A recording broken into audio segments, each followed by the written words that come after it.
consciousness. Let's give him a hand. He's an author. He's a scholar. He's an activist. He's a world traveler. And he is my friend and my colleague. And we're just so honored, Dr. Umar, that you came. Let's give him a big hand. And his book, outside, on that table, you can get a book and take it home. Let us receive Dr. Umar Judge. Somebody say Black Power. Black Power. Black Power. Black Power. Somebody say all powers to the people.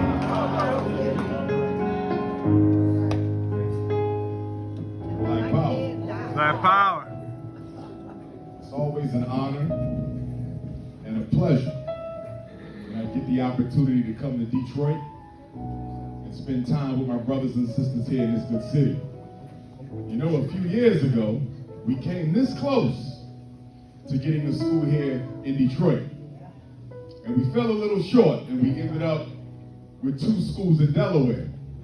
But I'm saying all that to say that it would do my heart a great pleasure if we do get the second Frederick Douglass and Marcus Garvey Academy here in Detroit, Michigan. Yeah.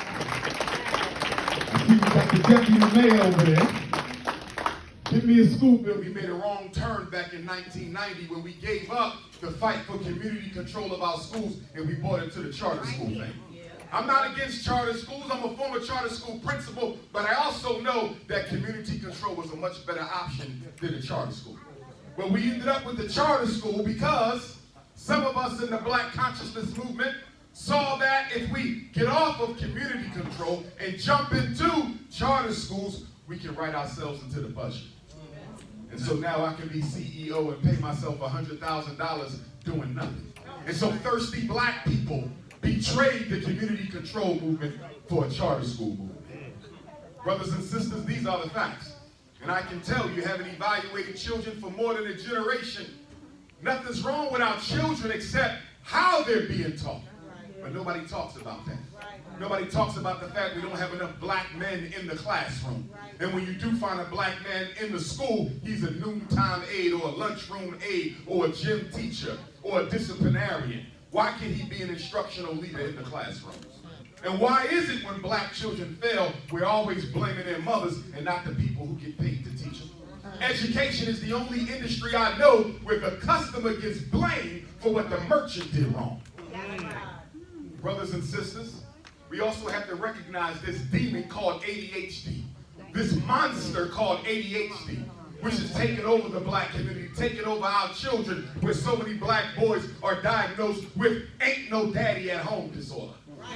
ADHD is not attention deficit hyperactivity, it's ain't no daddy at home disorder.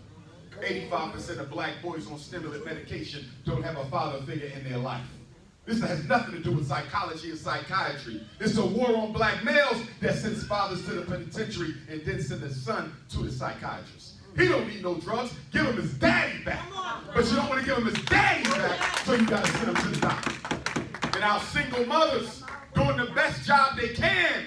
But us as professional Black men, a lot of us have abandoned the inner city. We've left our boys. We've left our single mothers out there to fight this war by themselves. People say, well, why are the rappers and the athletes the role models? The reason the rappers and the athletes are the role models is because the doctor, the dentist, the lawyer, the principal, they moved out to a white suburb and left the Black boys in the inner city. They would not be looking to Lil Wayne. They would not be looking to Little Dirt if professional Black men didn't abandon the Black community for a comfortable life in a white suburb. This is on us. The U.S. government isn't going to fix a single problem we got because they created it. And we might be our second worst enemy, but we're not the first. Racism is still the first. And we all eat cousin Fred ran away from slavery and changed his name from Frederick Bailey to Frederick Douglass. The next year in 1819, my grandmother, young Betsy, gave birth to Frederick's first cousin, half brother. Brothers because the slave master was their daddy, but cousins because their mothers were sisters. My grandpa George met and married my grandmom Caroline. Stephen married Caroline. They had George. George and Stephen fight in the U.S. Colored Troops of Maryland. Frederick doesn't fight, but he sends Lewis and Charles, the sons of Frederick Douglass, they fight in the Boston, Massachusetts 54th Colored Regiment. If you ever seen the movie Glory, Denzel Washington and Morgan Freeman, that's the story of my cousins Lewis and Charles Douglass, the sons of Frederick. But after the war is over, Grandpa George marries Grandma Annie, and they have Grandma Caroline, and she moves to Philadelphia. She has Grandma Vivian, who marries a Spanish-speaking Cuban immigrant, my great-grandfather Cicero. They have my Grandma Ida, who died a few years ago. She marries James Johnson. They have Jamal. He marries Barbara. And on August the 21st, the anniversary of the Nat Turner War. August the 21st, the anniversary of the George Jackson War. August 21st, the anniversary of the Haitian Revolution. August 21st, the original birthday of Jesus Christ. I was born in North Philadelphia. Frederick Douglass said, if there is no struggle, there is no progress. Those who profess the faith of freedom and depreciate agitation are like men who want crops without blowing up the ground. They want the rain, but can't stand the thunder or the lightning. They want the ocean, but they're scared of the awful roar of the wave. Frederick said, you may not get all you pay for, but you will pay for all that you get. And if we are ever to become free as a people, we must pay for the removal of injustices against us. Pay with blood, pay with words, pay with your lives, but pay you must if you ought to be free. Frederick said, I prayed for 20 years on my knees to God, but he gave me no freedom till I got up off my knees and started praying with my feet. Celebrate Minister Marie, Queen Mother Wanda, Black Power.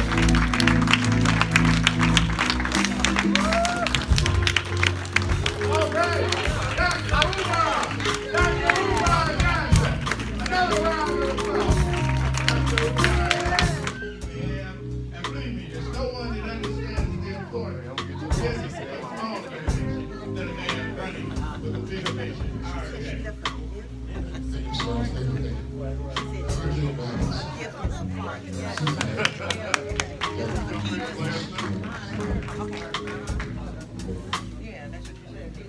I want to say,